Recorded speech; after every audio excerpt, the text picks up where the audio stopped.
بسم اللہ الرحمن الرحیم۔ السلام علیکم۔ اردو کے اہم ترین معروضی سوالات۔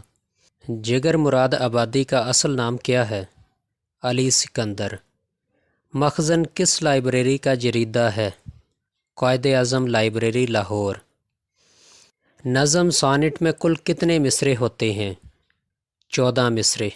مصور غم کسے کہا جاتا ہے؟ علامہ راشد الخیری کو۔ سبز قدم ہونا محاورہ ہے، اس کا مفہوم کیا ہے؟ منحوس ہونا۔ کاغذ کھولنا محاورہ ہے، اس کا مفہوم کیا ہے؟ عیب فاش کرنا۔ اردو کی پہلی شاعرہ؟ مالکہ بائی چندہ۔ ماہ تمام کس شاعرہ کا شعری کلیات ہے؟ پروین شاکر۔ گڈریہ صنف نثر کے اعتبار سے کیا ہے؟ افسانہ، اور یہ افسانہ اشفاق احمد صاحب کا ہے۔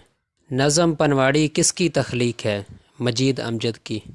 تو داغ احمد دہلوی صاحب کے شعر سے اپنی بات کا اختتام کرتے ہیں۔ نہیں کھیل اے داغ یاروں سے کہہ دو کہ آتی ہے اردو زباں آتے آتے۔